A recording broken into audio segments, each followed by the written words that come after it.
Hey, it's good to see you. This tutorial is about transformation, specifically scale, rotate, and flip. I have open right now Ocean JPEG and Squiddly Diddly JPEG, and we're going to start with the Ocean JPEG. I can't transform Ocean JPEG because it has just been opened and it has this background layer, which is locked. So if I want to transform it, I need to click on the lock to make it into a regular layer. Now I'm able to move and transform that layer. So, another thing to notice that when I have the Move tool selected here, I can have Show Transformation Controls turned on here, which means I always have these handles around any layer that I have selected. I find that a little visually distracting, so I usually have that turned off. But if you want to use those, you can. Now, to start transforming anything, there's a whole slew of ways to make that happen. I'm going to show you 3 different common ways to make it happen, and then you just choose the one that works best for you. Number 1, I can go under Edit. I have the layer that I want to transform. I can go under Edit and find Command T or Transform. With Command T, I get the handles now, and then I can grab these corners. Now, a note here is that before Photoshop 2019, when I grabbed one of the corners and started transforming it, I had to hold down the Shift key to keep the aspect ratio the same. And that means that I'm not squishing or distorting the image. Now if I want to squish or distort the image, I have to hold down the Shift key to make that happen. So just know, probably a good idea if you don't want to distort your image, just to not hold down any keys, and you can change the scale that way. Okay, another thing you can do right here is if you roll outside of one of the corners, you'll see my transform arrow turns into a double-ended crooked arrow thing. That's a technical term, and I can just click and drag and rotate that in a circle. Furthermore, I can hold down the Shift key while I'm doing that, and it constrains it to 15 or 30 degrees, I think. Let's see, 90, yeah, 15 degrees. So every 15 degrees. So I'm going to hit Escape just to get out of this. So the Escape button, upper left-hand corner of your keyboard, and now I'm starting again. So the other way is there's a whole bunch of different transformations we can do.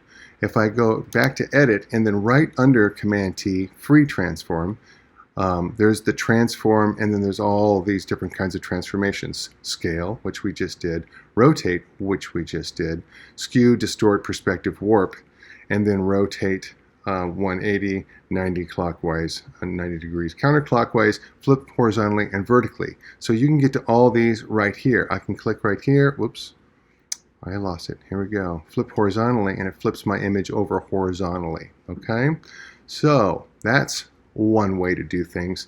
The other way to do it is if I'm going to Command Z to get that back. If I come to Free Transform, click on Free Transform or Command T. If I want to get to that same menu, if I right click inside the window anywhere, I get that same exact menu. If I'm going to flip something horizontally, this is probably the fastest way to do it. Transform and flip it horizontally. In fact, what I'm going to do is I want to flip this horizontally so that the light part of the water is here and the light part of the clouds are here.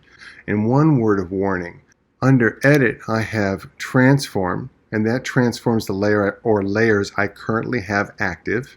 And under Image I have Image Rotation, which has some of these same transformations. This will transform the whole canvas, so every layer and the canvas will be transformed if I say rotate counterclockwise. See how it's changed my canvas and the image itself. Okay, so here's Ocean. I'm going to go over to Squiddly Diddly. We'll outline him and get him back. We'll get him into the ocean because he looks like he's drying out a little bit. I'm going to use the Magic Wand tool. I'm going to make sure that I have 5x5 average here. I set my tolerance to about 15, and let's set it to about 20. I think 23 is the default, and that'll probably work too.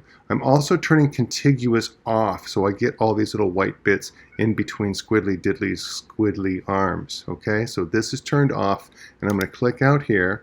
It's selected all the white in the background and none of Squiddly Diddly. I can tell the background is selected because the ants are marching around the border.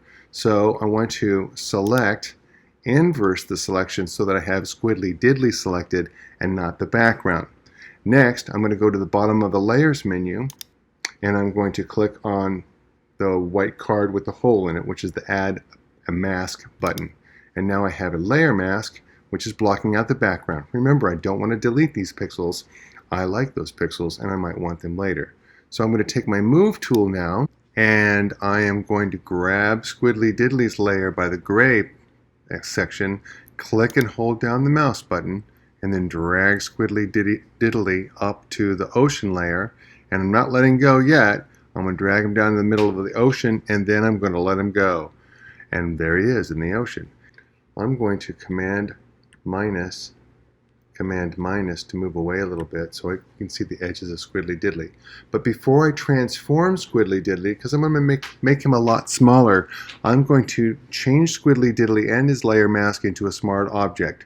So I'm going to right click here on the gray area, and I'm going to choose Convert to Smart Object.